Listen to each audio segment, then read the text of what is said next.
views and opinions expressed on The Big Llama Show are those of the host and guest. They do not reflect that of our sponsors, advertisers, or employers. Enjoy the show.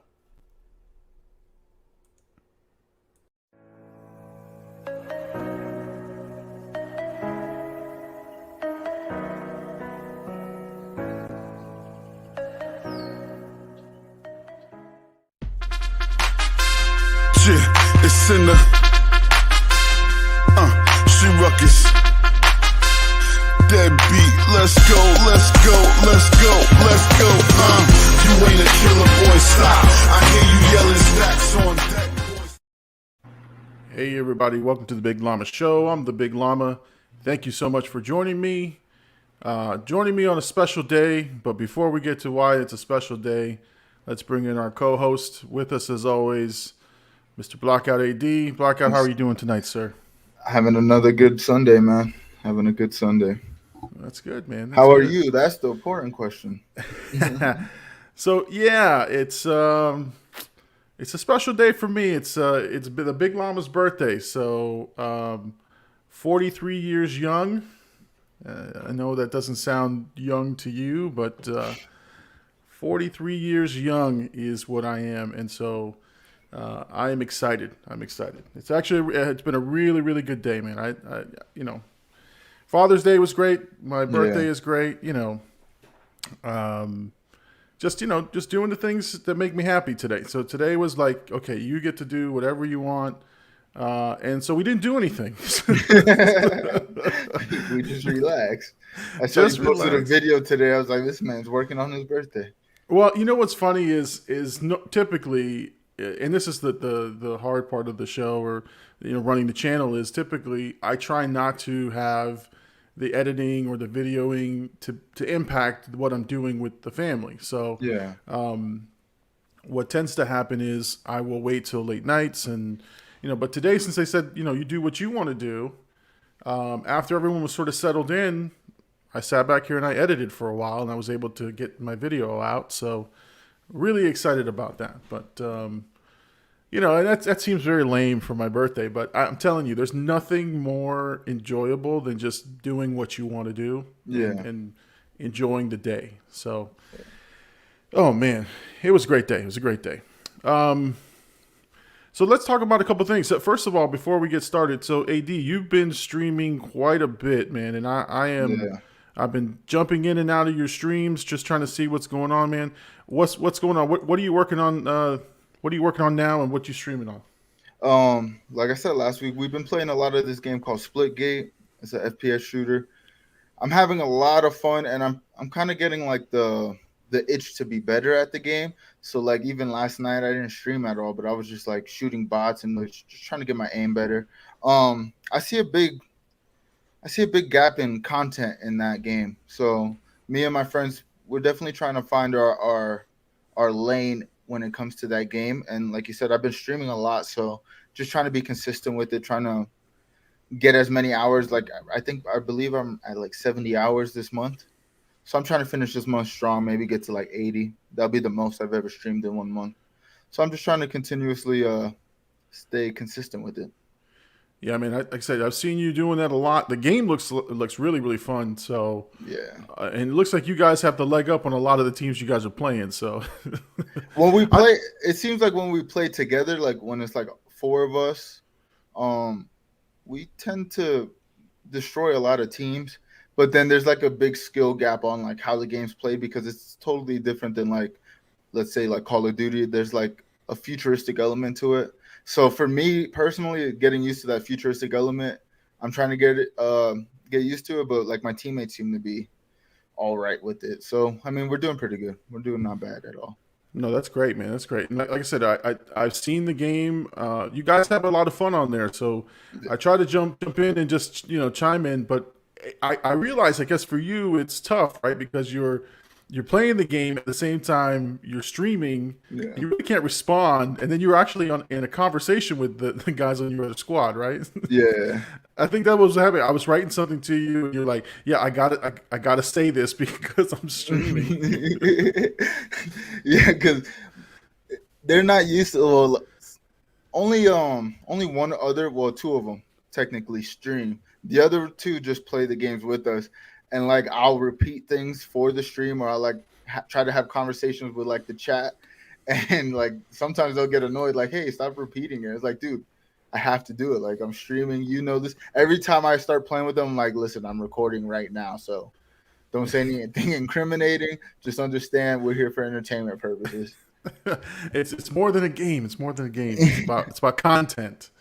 But I think that's the hard part of like streaming, like trying to balance both the gaming and like trying to build the community on the side in the chat, and like trying to make sure the chat is heard, because you can see a lot of people, like if they don't get an answer right away, they'll leave immediately. So it's like a good balance of like, you know, trying to stay entertaining in form of like the camera, but also like to keep the chat lively. Kind of what we're doing here with this chat, you know. We don't really want to leave people in the chat not saying, or like if they say anything, we don't want to like make them feel like we're not listening to them as well.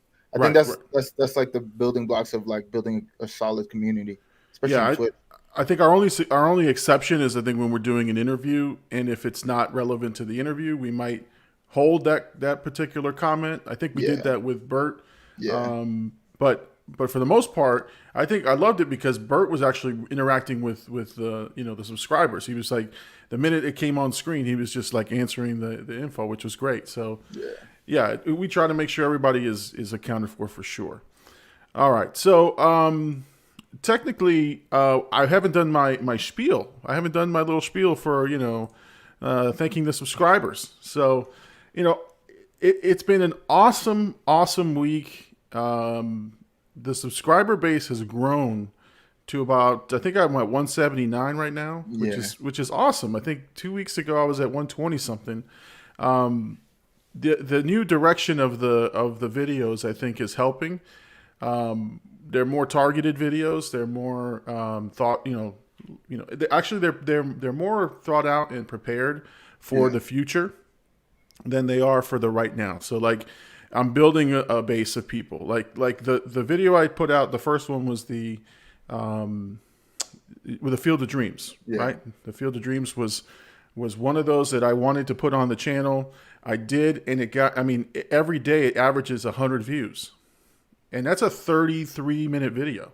Yeah. And so to me, that's huge engagement. And in the chat, in the comments, there are people talking to each other. So this hasn't happened in a lot of my videos. So it's been really, really nice. We don't want to miss somebody here. We got Lenny. Nice. 200 then. On to 1K. Yes, we're trying to get to the 1K. How's it going, Lenny? Lenny says he said, I just watched your Field of Dreams. Good stuff. Yes. Grown man crying on camera. And, I think it had to do with what do you call it? The thumbnail. The thumbnail? Yeah. my son, little Llama, he's like, Dad, that's a thumbnail, man. That is a thumbnail. Like I clicked on it just to see what you were doing. But it was honestly, it's the first time I've actually used my actual video from a snapshot from the video. Yeah. Because usually I either have a stock picture or something that I normally use, but I figured out how to take a snapshot. So there's me learning technology. So it was really, really cool. So the subscribers are growing, the channel views are going up on these long videos, which means when it becomes a monetized channel, the longer you watch, the more revenue can bring in. So, there's more commercials on it, and there'll be more things like that. So, the only thing I'm sort of teetering on, and I got to run a couple things by you after the show. Is there's an opportunity for like one of those merch stores that sort of, you get a profit off of a percentage of whatever you sell. But I just want to get the name out there. So like I'm gonna talk to you about maybe some shirt ideas and some things. I got Mama Llama's approval to go to an outside vendor for custom shirts. So she's well aware. So there's, I don't want to start any beef out there. Anyone saying that Wrigley Roo Designs is being undercut. We checked with her. Everything is fine. So So yeah, it's just a new direction, which I'm very happy about. And the good thing is, I'm not stressing over putting out content every day Yeah. or catching the biggest trailer the minute it drops. Now, I'm still going to do those. It's going to just take me some time to figure out a schedule. But yeah, those trailer reactions were fun and they're easy and they're quick. But at the same time, if it's not what my base really wants or the people really want, then you know you got to look for different content. So It's just carving out your niche on the platform itself. But also these videos like the Field of Dreams one last week, you were telling us about it, and like I don't think you posted it until the next day. And then that's when you ran into like the copyright issues. But even the first couple videos you were posting, like immediately was like 10, 20 views within like, oh yeah, the first hour or so that it was live. And then you just had to figure out the editing thing. So like I was just watching the numbers, seeing like, because you said, I mean, you felt like this was a good lane for you. And honestly, I would say this is probably one of your most successful videos that you intended to do, because like the Lulu one, I don't think you intended it to do the no, numbers it was. But no, like no. this one, you intended with like, you knew what this could do. And I mean, it proved you right, really. Yeah, and so the only thing is that yeah, the copyright issues were insane. Like I got blocked immediately. Like usually I get a copyright for music. And when you get a copyright for music, that means they can take your money and whatever revenue you make. But since we're not monetized, I don't really worry about that right now. But I did notice that when I did the Field of Dreams, it blocked me. Like it blocked the video. It took it down from the site and said it cannot be seen.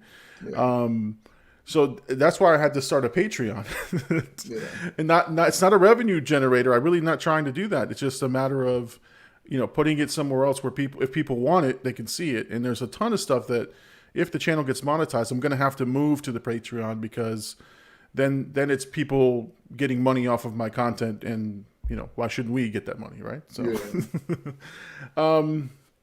so yeah, no, it's been great. The one I released tonight, Never Ending Story. So there's two types of series we'll be doing, right? We're going to do first time watches. So there's a bunch of movies that I already have on my list for that I've never seen the first time, which those seem to be very popular. But the retro rewatch, which is the second type, which is the one I put out today, are movies that I saw as a kid, but maybe I didn't understand it. And so now I'm looking at it through the adult lens, right? And honestly, and this is how I gauge it, right? I run it by my producer, Little Llama. I have him check the video, and I say, hey, man, watch this part for a few minutes.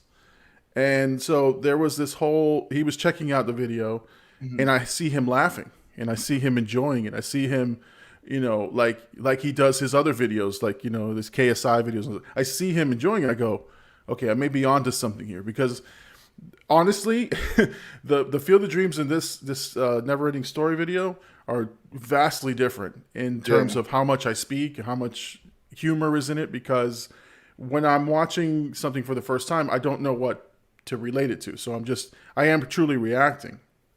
But this Never Ending Story thing, good Lord, I had I didn't have jokes, but I was just like, things that just hit me at the time was like, wow, I was scared of that, or wow, that doesn't make any sense, right? Like, and unfortunately, the bad thing is it did.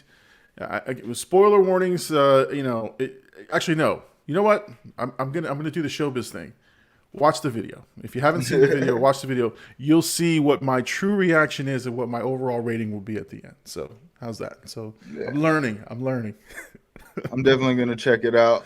But I am interested to see where these videos take you, because like you said, it gives you, for your first time watch, I think that gives kind of the people who watch your trailer reactions the same kind of content where you're actually reacting to something, but it gives you that long form. Like you said, it engages them a little bit longer than just a 5-minute, trailer reaction video. For me, like watching your Field of Dreams one, like, to me, it just showed like a little bit more of your. I clicked on this one for a little bit, and like you could tell you were having a little bit more fun. But I think I personally like the Field of Dreams one just because it showed like your initial reactions to the video or to the movie. You know what I mean? And I think people will relate to that, because whether they felt that same way or maybe it felt opposite, it's gonna give them, like you said, the comments look. I think I saw like 31 comments. I was like, damn, I haven't seen that much interaction on any of his comment sections before. Yeah, and what's funny is there were one lady didn't attack me. She just said, "Boo, you didn't go to the end." And like somebody came and like defended me. The Llama Nation stepped in and was like, "Is like, hey, he's doing a highlight video. He can't show you the whole movie, you know." And then someone I think they wrote, "You can go on his Patreon for the full reaction." I'm like, "Hey, he's doing my job for me." Oh, let's see. Lenny, yeah, that was authentic. There was no hiding what was coming. Yeah, I mean, honestly, I had an idea that Field of Dreams was about his dad. Because of the intro, like the first, it's too important to just splice at the beginning of your movie for it to not be. But the thing is that it doesn't focus squarely on him, right? It just sort of like shows you, hey, it's about him. He mentions it a couple times, and then he's like completely sucked into doing the field and doing everything, and then it hit you right in the gut, and I was like, oh god. And the worst part is, I've seen a couple of reactors do this, and where they talk while they're crying, and it's horrendous. Like it's a horrendous sound. So I started to feel it, and I'm like in my brain, I'm going, don't say anything. Don't say anything. You're gonna look just like these guys. You're gonna be crying. You're gonna be quivering all over the thing. So yeah, I was really quiet, but it was hurting me. I was like, oh my god, like, oh man. Oh, let's see. Let me hear. Not gonna lie, I was laughing because I'd seen the movie, and when the glasses came off, he laughed out loud. Yeah, I was gonna say your tell sign was when the glasses came off. I was like, oh, this is his emotional part right here. Well, I did this, so I went like this, and I think I was on the small little thing in the corner, and I went like this because it was starting to well up, right? And then like I lost it, and I was like, that's it. I can't hide. I can't hold it anymore. I was like, oh, I'll take it off. Oh. And it was, and like I said, I just, if honestly, you didn't hear me say anything because I couldn't say a thing. I didn't know what to say, and I didn't want to talk while crying. So it was like, hold it in. You got to keep it together. So, oh man, fun times. We might have to do one of these movie watches when I'm in Florida. I'll be there for a week, so. Yeah, man. Yeah, and that was hey. That's again. I don't know when you were going to be here or what days, but I hit you right back up. It's like, oh yeah, we're going to do a live in studio if you're here. Yep. I'm already carving out part of your time while you're here in Florida. So. Oh, trust me, I thought about it too. I was like, I have to see Llama. At least we could make one video, or even if we could pod it together, just one thing, and that'd be dope. Yeah, exactly. And we got to take pictures so people know that we know each other. Like It's like they're not just on the internet, on the internets. All right, let's keep going with a couple of things here. So the Big Llama Show podcast. So if you're listening to this on the podcast, thank you for tuning in. Yeah. If you're watching this live, we definitely are going to be having the complete replay on the podcast. Last week we announced that we're on Apple Podcasts, and I will tell you the traffic from Apple Podcast is real. Like we have. Someone from Germany. We have overseas. We're starting to hit big overseas. We had the guy last week from Scotland, right? Yeah, the frog surgeon. Comes back on Twitch. Right, and I think we have a UK, one or two from the UK. So the Apple Podcast is really, really good. We're on Google Podcasts. Spotify is our main hub because that's where we upload. You can listen on Spotify. So please, this show will be on a replay. The audio quality I think is pretty good, and what I do is I don't edit it. It's completely raw, exactly what we talk about here on the show. It's exactly what you hear on the podcast, and it's a lot of fun. Let's see, we got Lenny here again. We should dub your Field of Dreams reaction to Super. Me crying when she's making out with the tree. You take off your glasses. Take off the glasses. Yeah, you know what? If you guys want to have fun with it, because that would be a lot of fun.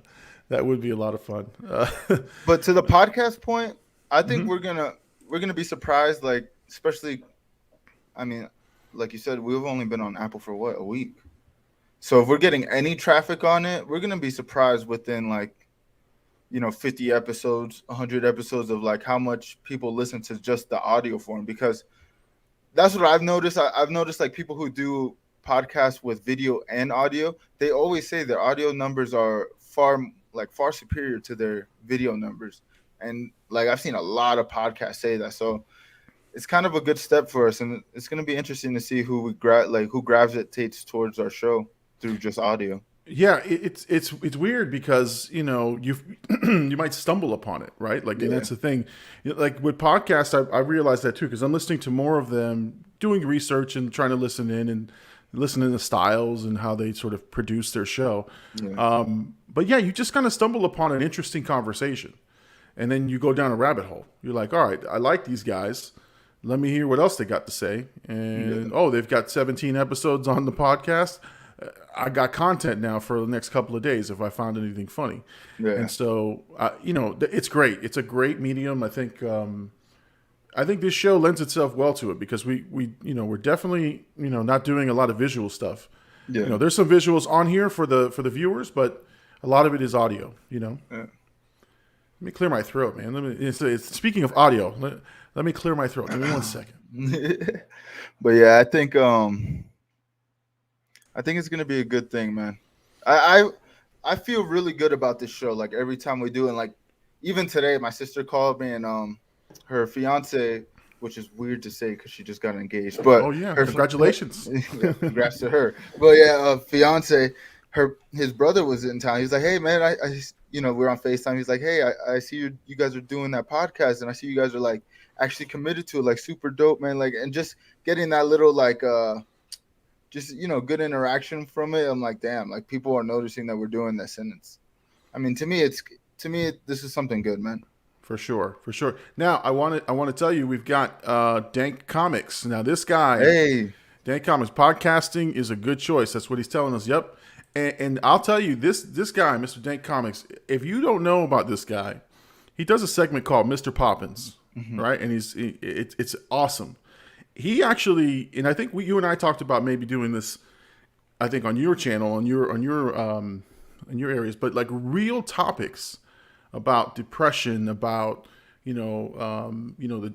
how fatherhood goes, how I mean, trust me, he does comics, right? I mean, and I think he's a writer. I think Dank, correct me if I'm wrong, but I think he's a writer. But just the topics and the range that people, and people are engaged in it. Like the dude is a storyteller. Like I told him every time I get on I see his show, he just knows how to tell a story. And so I am hooked. So Dank Comics, man, thank you for coming on the show, man. I appreciate you.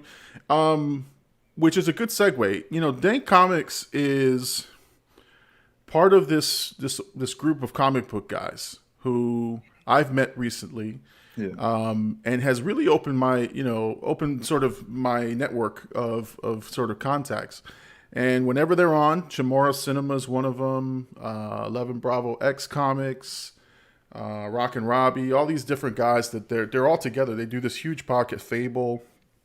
They do these they do these live streams on Wednesday. I told you they mount up. They back each other up, and it's just an amazing thing, and it's fun. So, let's see here. Dank Comics is giving me an update. So he says here, writer, filmmaker, but also consultant to a few and coming public personalities.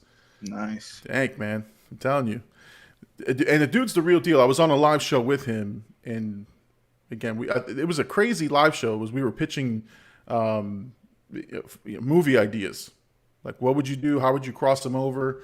And it got so intricate and so crazy, but no, the dude's a good guy, man. So, Dank, man, thank you so much. It sounds like they're like running almost like a network. You know what I mean? Like you said, they're streaming one after another and like taking their audiences. Maybe the audience will flow through. So that's kind of dope. That's a dope idea. Yeah, and let's see, Dank here. The consultant stuff I'm putting into the Mr. Poppins. Okay, dope. So yeah.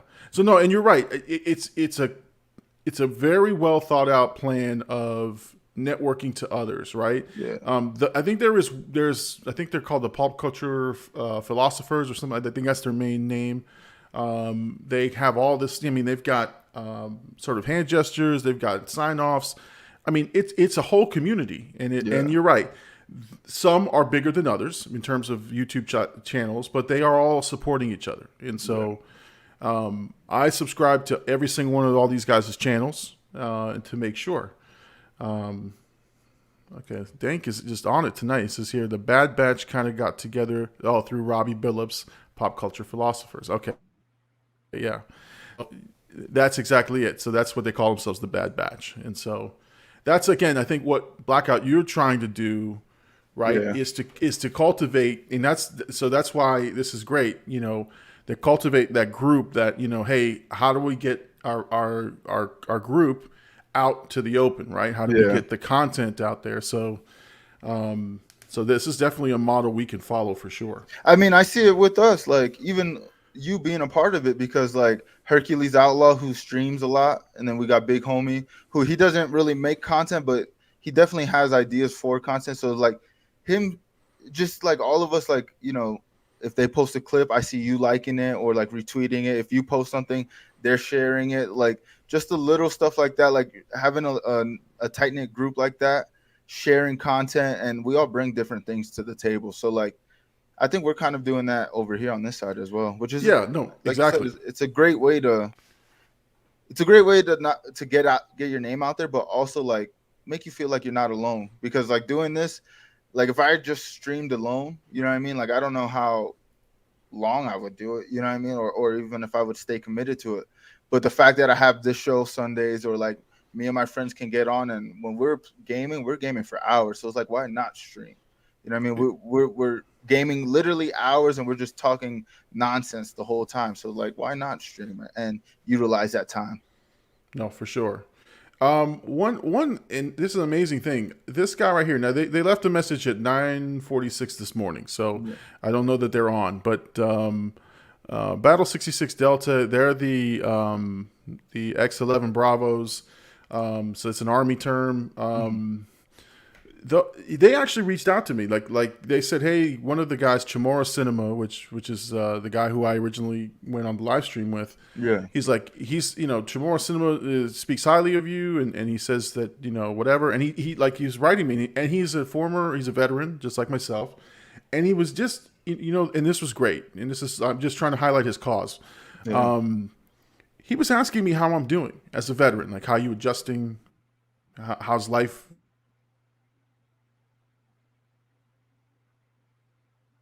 You know, we're back. Okay.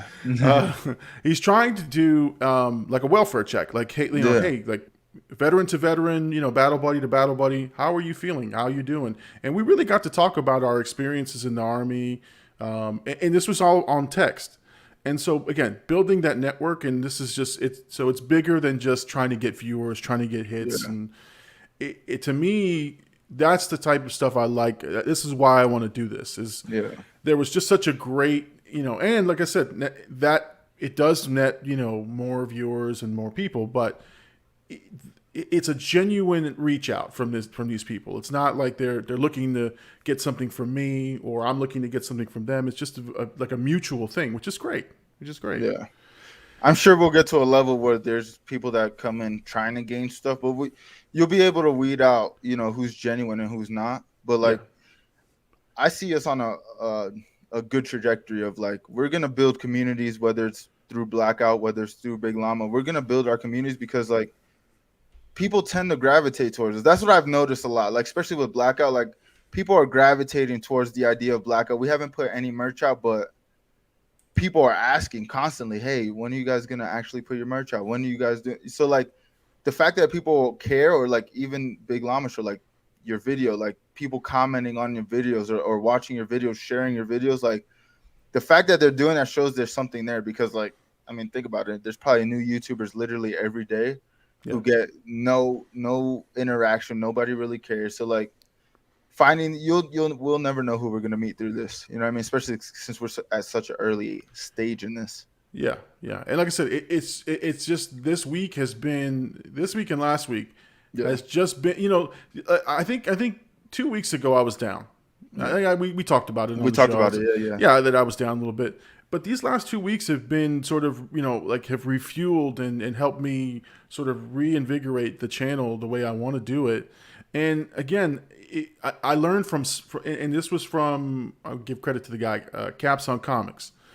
So we did the live stream, we finished, and then we had, like we do, we always sort of talk for a few minutes after the live stream's over. Yeah. And he really just said something very profound, which is, he's like, I'm just going to do the content that I want to do when I can do it.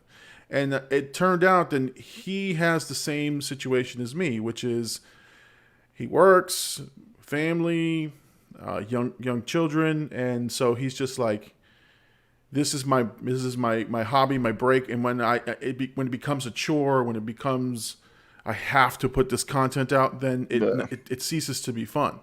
So that's sort of how I'm now guiding myself. Is like, okay, it's fun, but at some point it was so much that I was like, okay, trailer drop, this, I got to do this, trailer drop. And then Netflix dropped 7 trailers like yesterday or the day before. Yeah. There's no way I'm going to do 7 trailers. And at least not in time for, the purpose of it, which is to get the hits and get people to watch. So Yeah. it felt so great to see 7 trailers drop and I was not like worried. I was like, okay, 7 trailers dropped. Okay, no problem. I'm not doing any of them. There's a couple I want to do and I've saved them, but when I have a chance and I have time, I'll do it. Yeah. It's weird, man. It's weird. So, yeah, so it's been a great wild ride this week and last week. So, there was something else I wanted to talk about. So recapping everything that the Big Llama Show offers, right? Yeah. We have a Patreon, and again, that's strictly if you want to support the channel. The exclusive stuff that's there is the stuff I can't post on YouTube. So I'm not trying to scam people to go there and sign up. I just really have to have a place to put this content if people want it. Yeah. I think it's $2 a month. I mean, to me, like I said, I'm not trying to make money off Patreon. I just know that it's a sort of necessary evil at this point, just because YouTube is blocking a lot of my stuff with the movie rewatches for sure. So we have Patreon. We're working on a merch store, working on some Big Llama stuff. The podcasts are going really well. And again, we're going to continue to sort of try to expand the podcast as much as we can. We have a potential interview coming up. We're not trying to disclose the interview because we're still confirming with. Yeah, trying to figure out. Yeah, I mean, and that's the thing is we'd love to sort of advertise it and say, here's what we've got going on. Here's when we're going to do this. But unfortunately, not everybody can confirm. And so it's okay. And as soon as we get a confirmation, we'll start advertising that we're going to have someone on the show. Yeah. That's the other thing too, and for everyone, just listening to this, our approach is going to be if we have an interview, if we have someone to interview, that will be the sole purpose of the live stream. And then we're going to try to do a live show like we do like this one somewhere either during the week, whenever you're available or something like that. So we're going to definitely try to make sure that the content is good and that we're not just cramming everything in, because it felt a little rushed, and we talked about that. It felt a little rushed after Bert came off, and we had Lenny on, and I felt bad because we really sort of lost a lot of energy right after that, and it's not anybody's fault other than he was just a really good guest, Bert Cornelius, comedian Bert. Actually, he had a big show last night too. Yeah, I was seeing on his Instagram. So yeah, I'm excited for him. I'm happy for him. I hope he had a great time there in the show. He did meet a childhood, I wouldn't say idol, but a childhood dream of mine was to meet one of the Jamponi Express DJs, Slick Vic, and he was actually DJing the show, and he was videoing backstage, and I was just like, wow, that's you've made it. At least in South Florida terms, you've made it. You're there with the Jamponi Express DJs. You ever heard of those guys? No. Okay. So anyway, look them up after the show, and it's going to sound ridiculous, but we used to love that stuff. That's what we used to ride out in the cars with, man. So let's see. Oh, look at Lenny knows Jamponi. That's right, man. They do this stuff where they cut up the records, man. They sing and they rap through the record, the existing record. It's awesome. It's awesome stuff. Yeah, look it up, man. They're I think they're on YouTube somewhere. Yeah. They used to steal. They used to steal radio signals. I don't know how they did it. They used to steal a radio signal, and then you would call your friends and be like, "Hey, tune into this channel right here. They're on." And they would be cussing on the radio. They would be just cutting up. They would be playing all the best new songs on the radio, and they pirated. And we were like, I mean, that was like the real pirate radio, man. It was amazing. That's crazy. You're sitting there at night listening to this, and they're just, I mean, on the radio, you never heard them, drop an F-bomb or do anything. You're just like, oh, man, look at them. He's just cutting it up. And it was just great, man. Old man me, anyway. No, but I mean, it sounds like they were ahead of their time. Yeah, no, for sure. I mean, and it was like the streets, man. It was totally the streets, and it was so much fun. So much fun. Yeah. The llama was in the streets back in the day, man. Llama was outside. He was, yeah, I was outside on the street. I was getting picked up by my mom. That's what it was. And tutus. All right, let's talk about the week in review. A couple of things happened this week, and so we're going to cover it. Unless there's topics from the subscribers or comments here, we'll stop for those as well. So let's talk about the week in review. And the big thing that dropped was the Star Wars Visions. And I mean, I'll say this, man. Now, hold on. Before we start, let's see. Lenny says on the streets, the mean streets of Pembroke Pines. Hey, man, I grew up in Hollywood, man, not Pembroke Pines. I was like 6 blocks from Pembroke Pines, but I was in Hollywood, man. That's where I was from. He claims Hollywood. I claim it, man. I don't claim Dania because we went to school in Dania, but that's Hollywood is what I can claim. That's for sure. I think I lived all around Hollywood because we moved every single year. That's how broke we were, man. It was like we had the free rent for 2 months, and then you sign up for the year, and then after that was done, okay, we got to move to a new place that offers 2 months rent. Anyway, I'm just trying to make it. Hey, man, the struggle is real, and I went through it, and I'm a better man for it. That's for sure. Yeah. All right, so Star Wars Visions came out, and Star blew Wars me Visions, away. I gotta say, it blew me away. I mean, it was just something amazing. Now, the one thing I did purposely do is not watch the entire series, because they released everything all at once. Yeah. So we made it a point to watch it maybe weekly or 1 or 2 episodes. We've only watched The Duel, which is the first one that was there, and I got to tell you, it was a complete. It was just a holy shit moment, like watching it from beginning to end. It's a refreshing take on Star Wars, which was amazing. We've never got. I mean, think about it. Like, pretty much all Star Wars stories tend around the same universe, or like the same time period in Star Wars, whether it be before or after. So we've never seen anything like this. This was like, to me, it looked like feudal Japan. You know what I mean? They did it in an anime style, which I thought was brilliant because, like I said, we've only gotten like the futuristic style of Star Wars. Whether what I mean, like literally all movies, Mandalorian. I mean, even like the cartoons were very similar to how they looked in the movies. This was like it threw me for a loop because I did honestly I watched it today. You said we were going to talk about it, so I was like, oh, let me watch it. I was like, oh man, only 15 minutes. I really had no clue what it was going to be about, and then I clicked on it, and I was like, "Oh, the anime Star Wars like show, and like samurai style, like it was something I'd never thought I'd see in the Star Wars universe."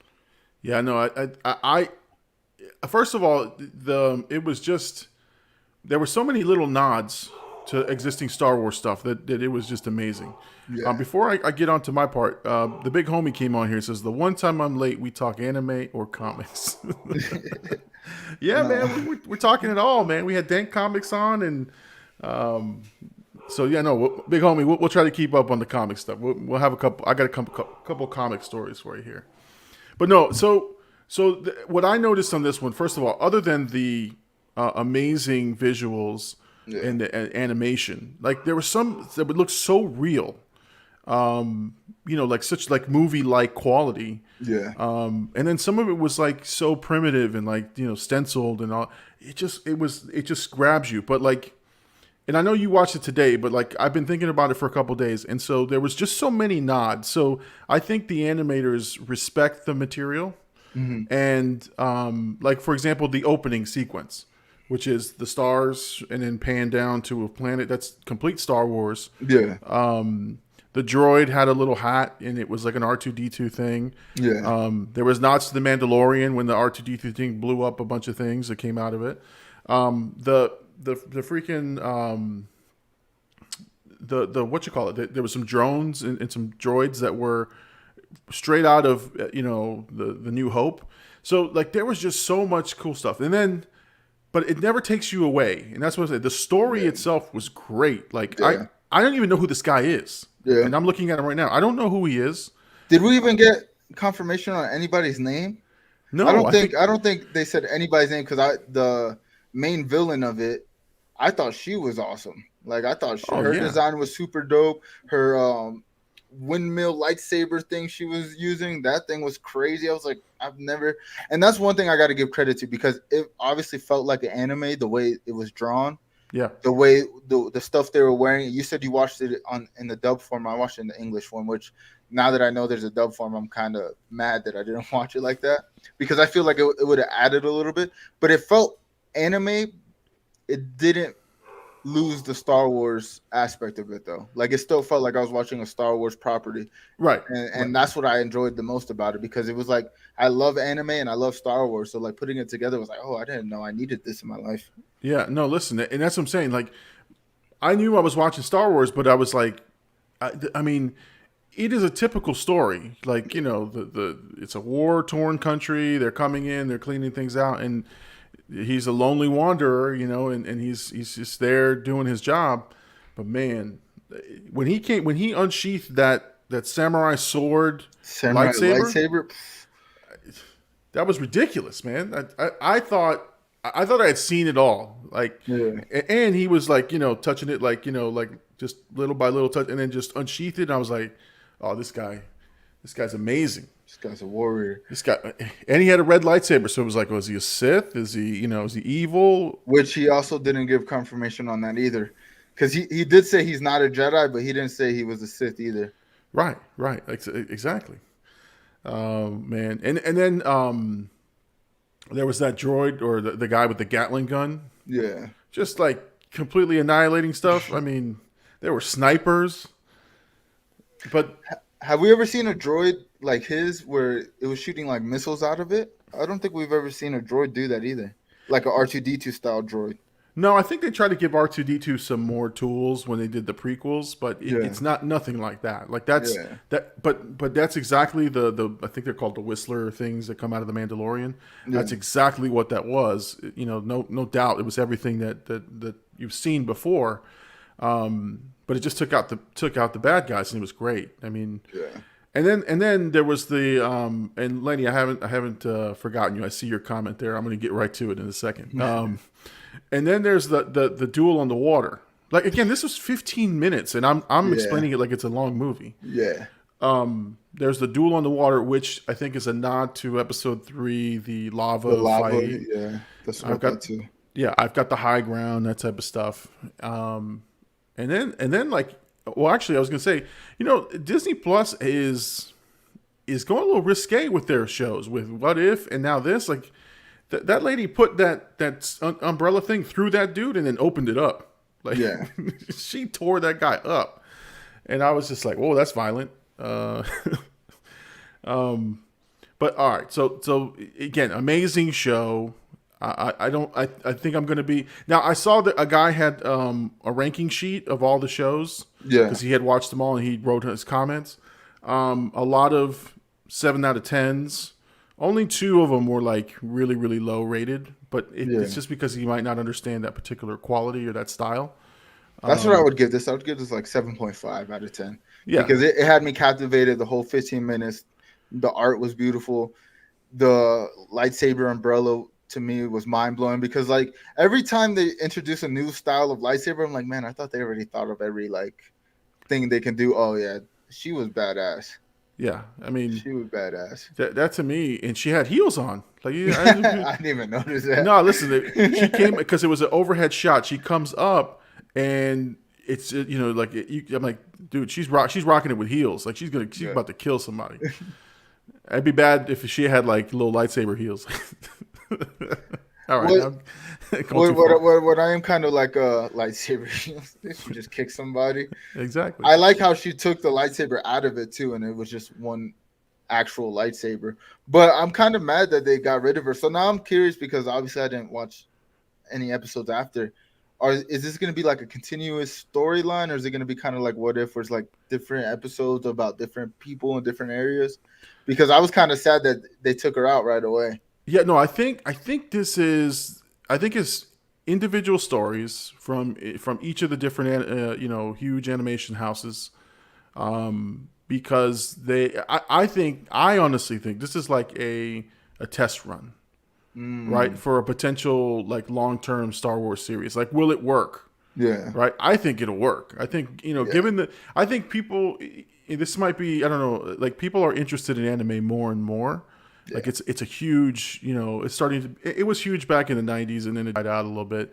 But now with, Cowboy Bebop and all this other stuff, like, Demon Slayer and was it One Punch? One Punch from My Hero Academia. Right. I mean, My Hero Academia, like all that stuff. My kids are watching all that stuff. Yeah. And they're watching, and they're mainstream type kids. Like they're not like, underground, like in those types of circles. The reason I say that is my sister was huge into like Sailor Moon and Evangelion and all that stuff. And I'd watch it as a result, but she was like deep into the myth and the lore and everything. And my kids aren't. Like they're like, oh, I saw this cool Netflix show, and so I'm watching it. And the stuff they're watching is amazing. So I think it's like a renaissance of anime. Like people want more and more of that content. Well, I mean, if you think about it, even like what we do here, where we talk about like 90% nerd stuff, if you will, quote unquote nerd stuff. But like, it just seems like there's a market. People kind of in the 90s, or like even when I grew up, like it was kind of like frowned upon to like watch this stuff, like play Pokemon, like, oh, you're a nerd, you don't play. But like I grew up, I didn't care how old I was. Like I'm gonna continue to play Pokemon for the rest of my life. Like, so I think like people are now with the internet, they kind of like realize, hey, we all kind of like this stuff, like in our own way, whether it be like Sailor Moon, whether it be Pokemon. There's different. That's what's beautiful about anime is like, even with this, like this is a different style of Star Wars that's gonna, best believe, people who never watched Star Wars but like anime will see this and then get interested in the lore of Star Wars, guaranteed. Oh yeah, because it was that dope. Like, and it gives them something they are into, which is that anime style. Yeah, no, for sure. Now Lenny was chiming in the middle of our in-depth anime discussion to bring up the quality of the 1978 the Star Wars Holiday Special. Was that with the Ewoks? No, this was the 78 one did not have Ewoks. Okay. Yeah, this was a terrible TV like event in 78. I actually have the terrible album on electronic version of the album. It's in my computer. It is horrific. Like it is terrible. Like, Wookiee brushing his teeth or something like that. It's just like that's a song, I think, how Wookiee brushes his teeth, and I don't know. There's just a bunch of dumb stuff. C-3PO sings a lot of the songs. It's not good. It's not good. And then he chimed in. He said, "You can't get more nerdy, in my opinion, than discussing He-Man." That's true. That's true. He-Man was a popular toy, man. No, yeah, one of the most popular, really. It was, man. Them and Transformers. G.I. Joe. It was G.I. Joe, He-Man, and what was it? He-Man, G.I. Joe, and what was the other one? Transformers. Yeah. What else? I think that's it. Those, like, from the generation before, like my pops and like his brothers, that's what they would talk about. Yeah. And actually, I almost today. That's when they were just action figures. That's true. You had to say they were action figures. You couldn't say they were toys. You couldn't say they were dolls. Action figures. Yeah, they're action figures. This. But I almost did today, and this would have been nerdy enough. Because my wife's like, what do you want to do? And I'm trying to decide what I want to do for the day, and I wound up doing what I want to do, which is nothing, and editing and just watching. I watched the movie. I watched Scott Pilgrim versus the World. And, great movie. Oh my God, amazing movie. Yeah. But I almost bought tickets to the Transformers movie for today. It was a special engagement that was playing one of those Fathom events where they like play one movie across like 16 million movie theaters. Yeah, man, it was going to play at noon, and I was like, you know what? I might go to a movie. Like the first Transformers movie? Yeah, the heartbreaking movie, the one that made little kids like me cry. Actually, you've never seen that movie, right? No, I don't think we're talking about the same one. I No, was talking about like the Michael Bay, the first. No. Michael Bay. I'm talking about the original cartoon movie. Oh, no. It's the 35th anniversary of that movie, and I was gonna go see it. You don't care about spoilers, right? Or do you? No.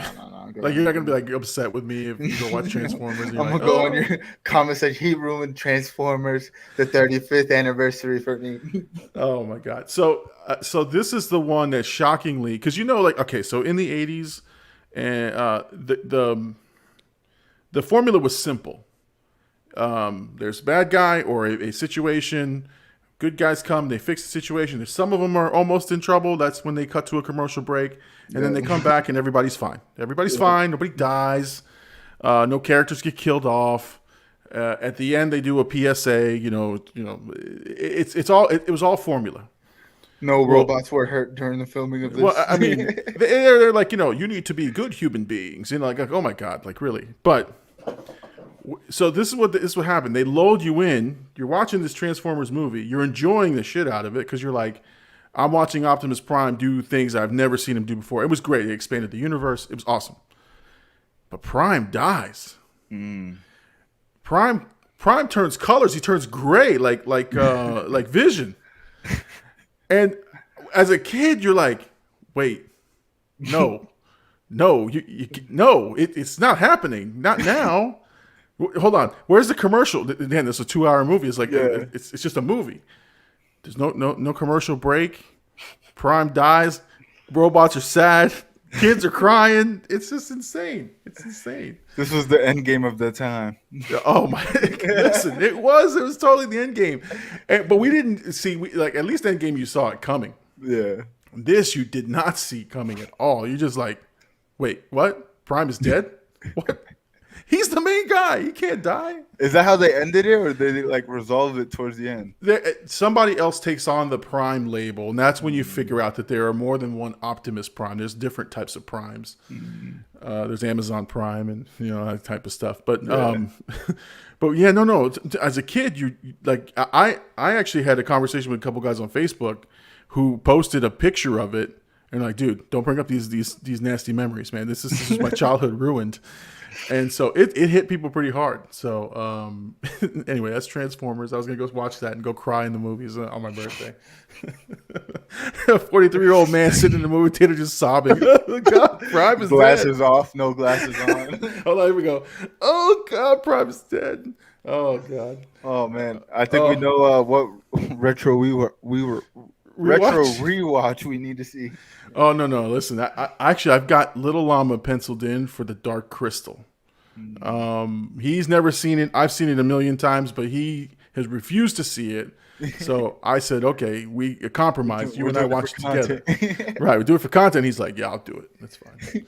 I'll be on the thumbnail. It's okay. Exactly. Big Homie hit us with Ramona Flowers, from Scott Pilgrim versus the World. Listen, man, that movie. Now my kids got it for me in 4K, UHD, and we put it on the big system, and I watched it. I've watched it like 10 times, but now I'm watching it like beginning to end. Then cranked up, crystal clear image. I don't know why that movie was got panned and why it wasn't.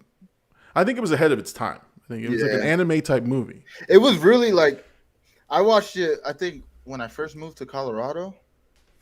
And I didn't remember, I watched it when I was younger, but I didn't remember as clearly. Obviously, I've seen it now with, like you said, with your adult eyes, you kind of understand things a little bit differently. And I was like, damn, this movie's way better than I thought. And it's it really was to me, how I felt about Enter the Spider-Verse. How they made that very comic bookish. I felt like Scott Pilgrim was very like it was like a comic book movie. Like it literally felt like I was just flipping through pages of a comic book. Like the way they did like just the kapows and the stuff like that. Like they really made it like a comic. And so I think you're right. It could have been ahead of his time. But also like the story was kind of dark. Like darker than I realized when I was younger. Well, I mean, it has some problems. Like, you know, the 22-year-old dating a 17-year-old. That's a problem to begin with. PC culture would not. PC culture would not allow that. You'd have to change the ages of those characters. No, and my son was vegans would riot. Yeah. Vegans would riot. Yeah. Oh, God. Oh, that's right. The vegan explosion happened after that movie. Oh my God. I can't believe they went after vegans that way. That was insane. Talking about vegan powers with the vegan police. No, there would be some serious blowback from the vegan community for sure on that one. But yeah, no. And Ramona Flowers, the actress who plays that character, she's got a brand new movie on Netflix where she does like almost like Cranked, where she's got to just keep doing something to stay alive long enough to kill whoever she needs to. Looks great. Looks good. I've always liked her in movies. I think she was in Sky High. She was in a couple of different movies. Yeah, Sky High for sure. Yeah, man, that's a great movie too. It's old school. I think I've seen that in theaters. Oh, did you? Okay. Yeah. No, I've listen. I had kids, so I watched Sky High. First of all, that's my excuse at first. Oh yeah, I have kids. I have kids. I have to watch Sky High. I have to go there at the midnight showing with my kids who are sleeping.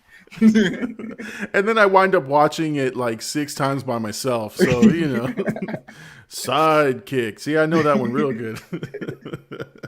All right, Lenny had a comment. I think he was talking about when we were talking about Transformers and my memories of that movie. It's good mainstream reviews as not just a kids movie. Yes, I was unaware from Transformers, but yeah, listen, man. There's a bunch of old stuff, man, that comes on that you watch now and you're just like, I can't believe either I didn't know that or I didn't see that, and that's sort of the retro rewatches helps me process some of those issues.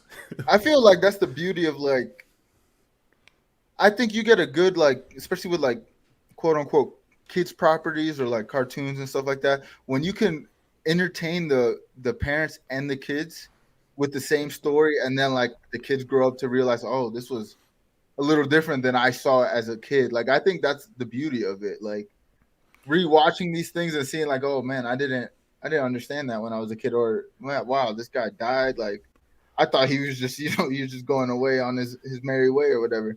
So yeah. I think that's what they're aiming for, and I think that goes to your point about like Disney Plus. Like they're giving us a little bit darker content, but I think it's in the same vein. Like, yeah, they want to entertain both. They want the subscriptions to keep coming in. They want the parents to watch it, be engaged just as the kids. Because if your kids want to watch it, like you said, I got kids.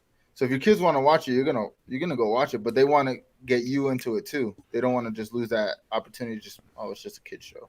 Yeah, no, and I think like Neverending Story, I forgot that the kid's mom had died in the first 2 minutes of the movie. Like that's the whole thing is you meet him and he's just lost his mom, and I'm like, oh man, that's pretty dark. Like to start the movie, and then the dad was a really bad actor, and he didn't help the matter. He didn't help that particular thing, but yeah, because I don't think it's in the YouTube cut, but in the full edit, I say he goes to touch the kid, right, like to pat him, and he's like does this like you know how you do, like you go in for the handshake, yeah, and you go fist bump, and you go no. Oh, he did that with the kid like that in that scene, and like it's supposed to be a touching scene. He's like, it just touched him in the head. Good job. And then he blends up like eggs and orange juice. And then I got stuck on that. So it was like 5 minutes of me going, is he really going to drink that? Eggs and orange juice?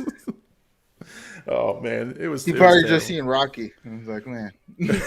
Exactly. I'm going to drink these raw. Yeah, I'm going to get these raw. I'm going to become a man. Yeah, you have to be a man, orange juice and raw eggs. Let's see. Lenny here says, before I noticed it was your video today, I was like, what the hell is Neverending Story doing in my YouTube feed? I was providing the content of stuff you didn't know you needed. That's right. You didn't know you needed that edit. I'm telling you, watch it. It's listen. I am. You know how people like artists and actors. I don't watch my stuff. Yeah. I call bullshit on that. I watch all my stuff like 6 times over, man. I'm the king of watching my streams over. I literally, when I'm done, I'll download it and then like even though I have a weird, unique, I don't know what it is. Ever since I started making content, I remember the plays I make, where they are. I don't need to watch it over. I already know where they're at. But I watch it over just to find them. And I'm like, oh, yeah, well, I knew it was here. But it was good that I watched the first 30 minutes of this video. You know, it's funny. And I told you, I do that every Monday on my way to work. I'm listening to the podcast. Yeah. I'm rewatching this show. I'm rewatching it Monday mornings just to sort of see how it went, how I think it went. And if I find myself laughing or if I find myself smiling or enjoying it, I go, okay, it was a pretty good show.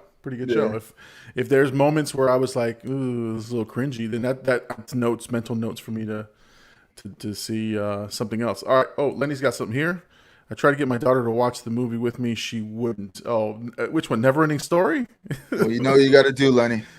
You got to pull a trick out of Llama's book. Do it for content. That's right. Tell her you're going to record the reaction and send it to the Big Llama show. We'll play it. I'm not above that. Yeah, he's saying, yeah, it's the never-ending story. You know what? What's funny, and I like that we're on this topic. We're just talking different movies and stuff. Like I said, it was a good weekend for me because I got to watch a couple of different movies. And when I can crank up the sound, I'm happy in watching a movie. We watched, I don't know if you saw this, The Man with the Iron Fist, the RZA's movie. Have you ever seen that? Well, yeah, a long time ago. I don't remember it, to be honest. Okay, so I was on a kung fu kick. Like we were like watching kung fu type movies, and so we ended up on The Man with an Iron Fist.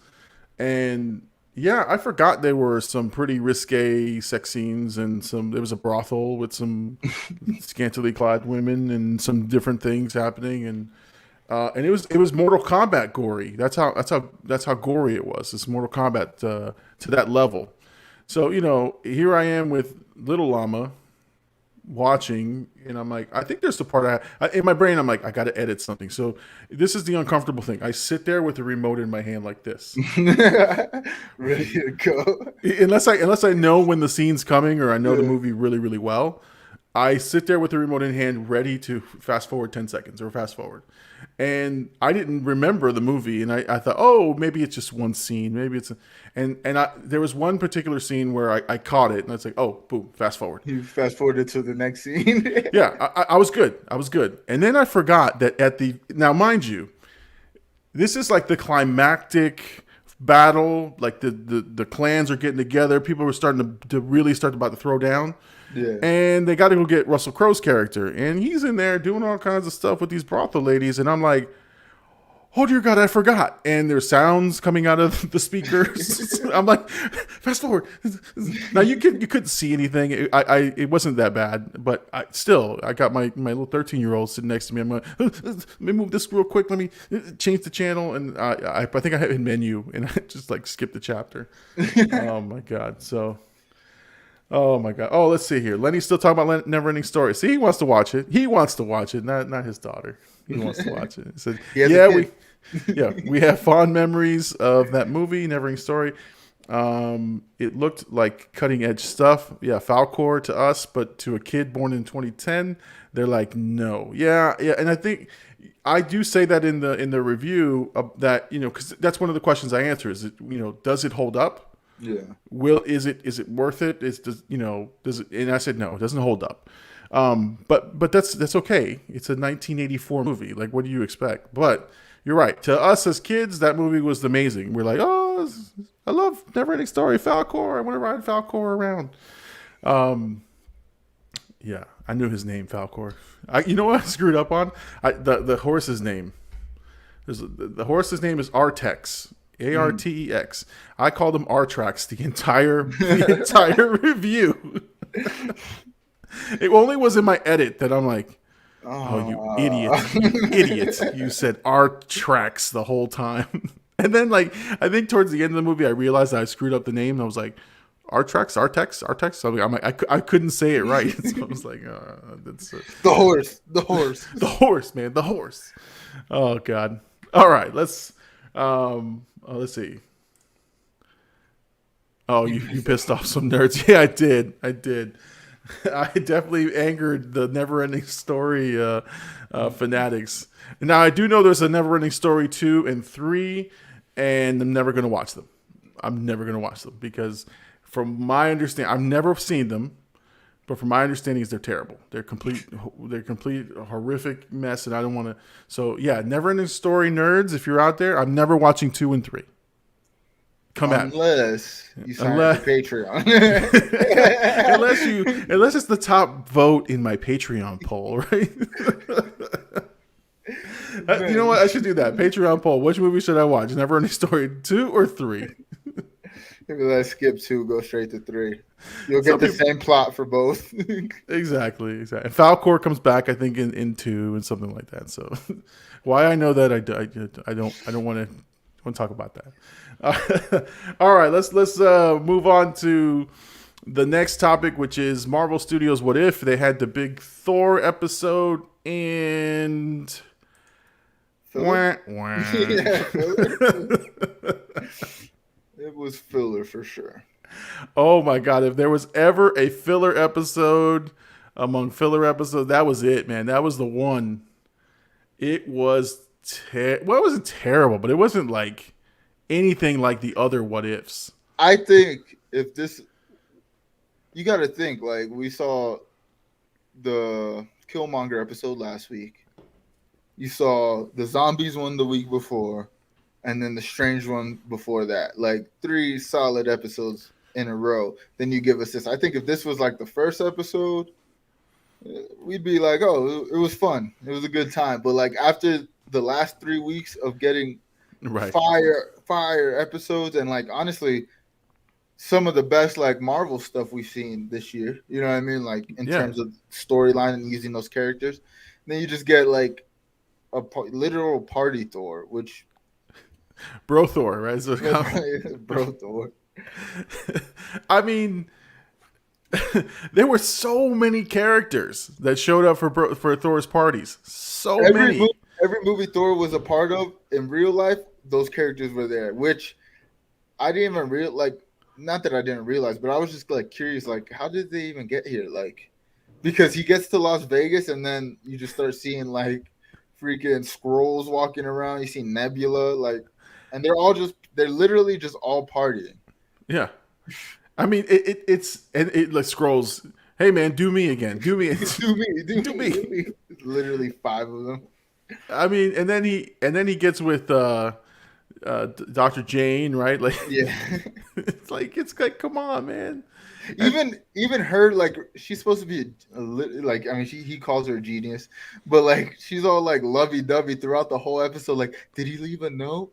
Oh, why didn't you call back? Like, what the hell? Yeah, like you had great characters that had like stood on their own, and you like completely cut their legs out from underneath them. like Dr. Jane was like, "Oh, you're just a normal like stereotypical character, you know, that the love interest." Howard the Duck. I was just about to say the Howard the Duck getting married to her assistant, right? The Elvis Presley. Like, what is going on? What is this? What is Howard the Duck doing? Like, it's like, you need me in your life. I'm like, oh my God, just stop this Howard the Duck business. And literally, she was like, this is not a date. He was like, well, let's see where it goes first. I was like, oh, Howard the Duck got game. Right. He does have game, because I was like, man, he married her and everything. Oh my God. But it was like The Hangover, and it was like, yeah, they had like a homage to The Hangover. They all wake up and oh my God, that's again, it was interesting to say the least. But it was a huge letdown from the previous 3 weeks. And to me, there's no one that unless they pull a rabbit out of their hat, that Doctor Strange episode is I think the best in the series for me, and the darkest of them. And I'm just like, I don't know. I don't know what's going to top that, but I don't mind that it was light but it was just like, yeah, filler, and you knew it was filler. Yeah. I mean, it was filler because of the last scene. Right. Because clearly, what we were theorized the last couple episodes that we talked about this, they're all gonna tie in somehow. They're gonna create their own version of the Avengers for the What If series, and they're gonna fight who we seen at the end, which was it was Ultron powered Vision with every Infinity Stone unlocked, and even the Watcher was like, "Wait, what?" Like he was like confused himself, so he didn't see it coming. So clearly, we're gonna get a crossover with all these characters. So thankfully, I just don't get why this was the episode to introduce that character. It was like, to me, it was like, what do we do with Bro Thor? Just let him party, and then we'll introduce Ultra Vision at the end. And it's like, all right, go ahead, let it rock. And the Loki Frost Giant. It just Bro didn't look Loki. right. That was Bro Loki. Yeah, he was just like his brother. It's like, my brother from another mother. That's what he said, right? I thought the funniest line was like, she's not really my mom. We're brothers from another mother. that's what that is. That's what that means, man. That's what that means. Oh, let's see. Lenny's chiming in. I forgot all about Howard the Duck. Wow.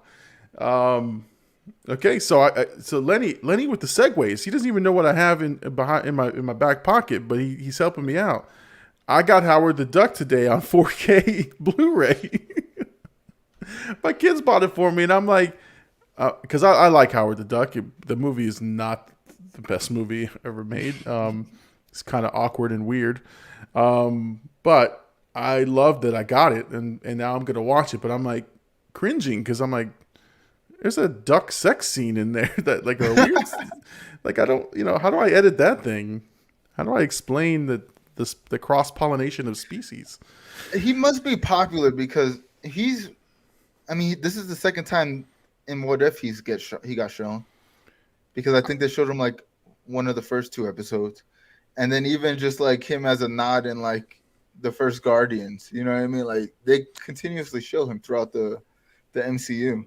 I think in the comic books, in the comic book world, he has his own thing. Like he's probably a more well-established character than what we know of. But I just mean like he must have like huge popularity because they keep showing them like Easter eggs and just throwing them in there. So like, there's got to be a Howard the Duck community out there. There's got to be. And now I'm a member because now I have the 4K UHD release. Oh man. So I am now a member, a bona fide member, Howard the Duck Squad. So once you go duck, something like that, you're out of luck. I don't know. I forgot what he says.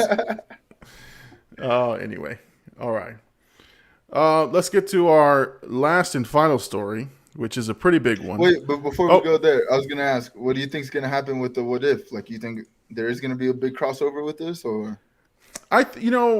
I want there to be, because you've got all these different elements, and I want to say that they're all in the same universe or same types of universes, except for Doctor Strange, who completely annihilated his own universe. Yeah. He's out of the equation. But yeah, it looks like it could build up to be like this really big climactic ending. And so, yeah, I want to see a team up. I want to see these new forged characters, and it's sort of like hinting that Captain Marvel is now the leader of this new band of Avengers. Which I thought they wasted her too. Like she was just fighting, and she was even like putting up a good fight towards Thor until the very end, which was like, why even use her? But yeah, it seems like her or maybe Peggy Carter. Right. See, I want to see Peggy Carter or Captain Carter leading the Avengers. That's a good thing. But it's just weird. We'll see. I think they've got like 4 more episodes to go or something like that. Will Killmonger help them? You know what I mean? Will Killmonger be the Black Panther for this Avengers? I don't know. Right. Or will they have to go against him? Right, because he's clearly setting up his own type of world. So. Yeah, listen, be interesting to see how it goes. Hopefully this is the last filler episode. Yeah, I hope so. I hope so. There's got to be some more substance in the next one. Yeah. I didn't see the preview. There's usually a preview already out, but I haven't had a chance to look at it. So Yeah. we'll see.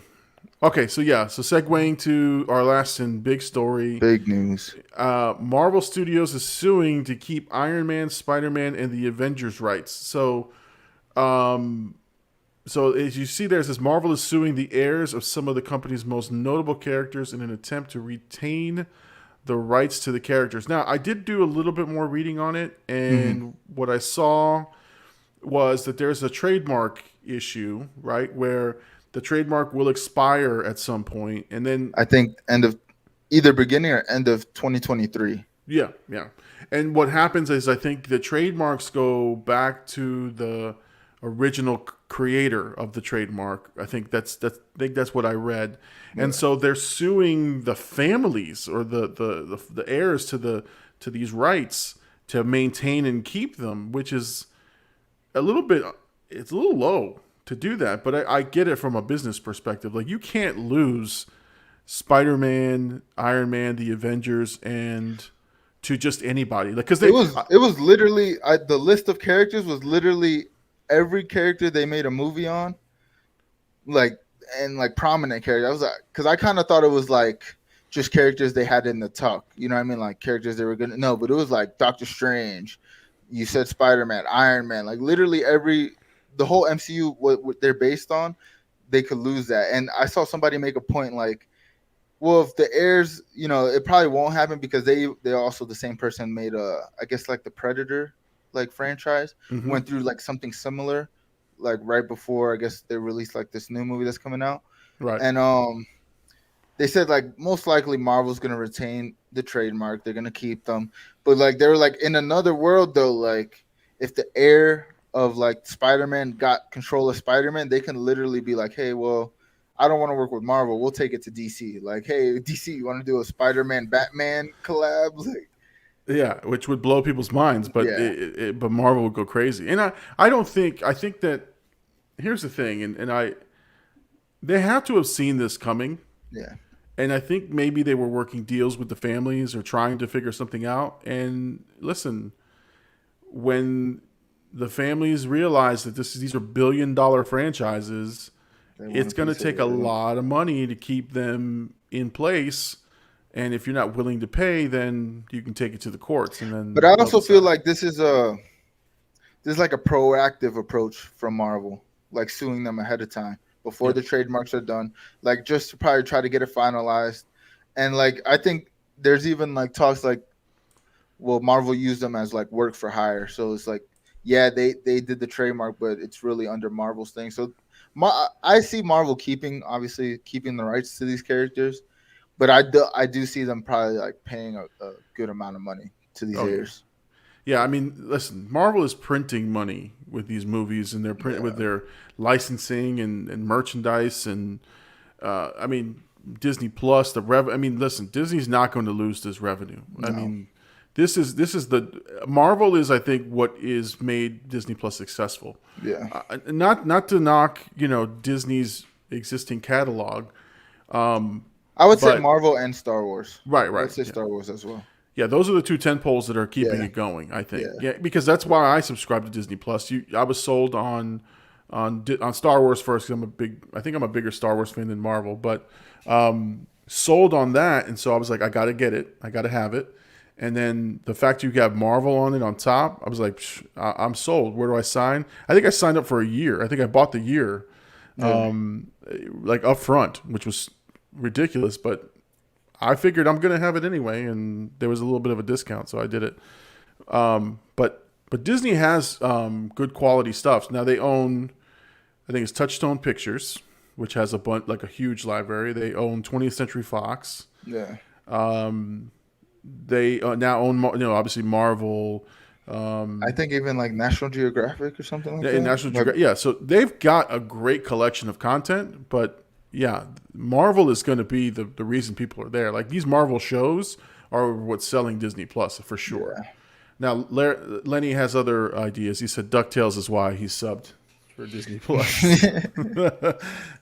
Although I'm not gonna lie. I have the DuckTales PlayStation 3 game, which I love, and I did watch DuckTales and Tailspin and a couple other Chip and Dale Rescue Rangers. I've watched when I first got Disney Plus because I was all over it. I was like, "Oh, what does it have?"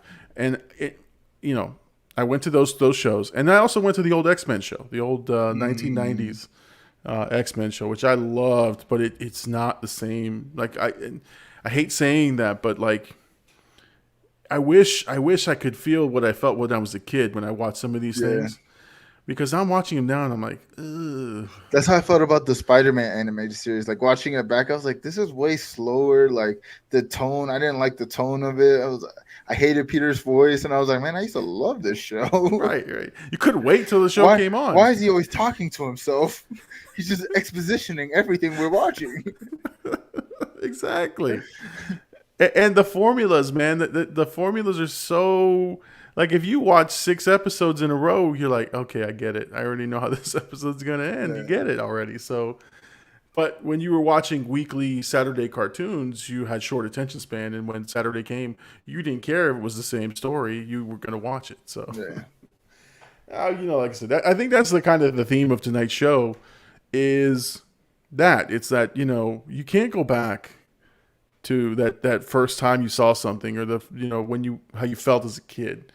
But you can appreciate it, I think. So if there was a theme to tonight's show, that's what I think it is. We've talked about that now like 10 times over, how things just aren't the same, but we still enjoy them. We still love them. Now, Sky High is the same, though. That movie is amazing. It does hold up. Scott Pilgrim holds up. Scott Pilgrim holds up. DuckTales, not so much, Lenny. Hey, man, Lenny loves it. If Lenny loves it, we love it. How's that? Oh, man. Well, listen, it has been an amazing show tonight. It is, again, so how about this? If people are watching this is my last pitch to everybody.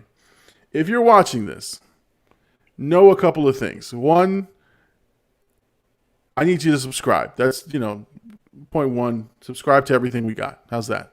And if you're looking to give me a gift because it is my birthday, a subscription would be just fine. Or hit the like button if you're already subscribed. The like button. Yeah, if you're not feeling up to it, share it with your friends. Share with your friends. Those are good gifts for an old man on his live stream. Like and subscribe. Although I am scared now because I watched this stupid video where I guess it has like the top 10 like biggest issues with live streaming, right? Yeah. And there was like people like guilting their people to get in, to subscribe and to sign up for their stuff. No guilting here.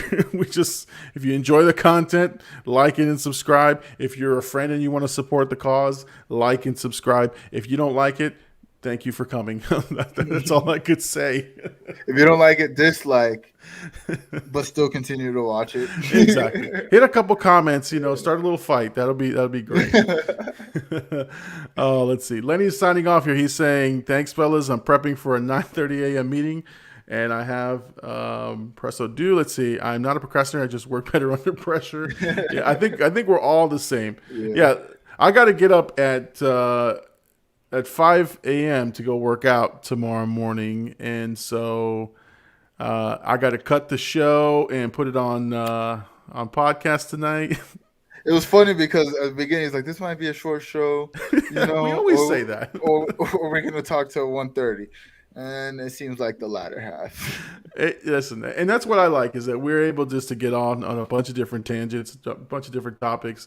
And yes, truly, I'm looking here at all the comments we had. So let's recap. We had Battle 66 Delta, which was that 11 Bravo military group that's joining us. Lenny was on.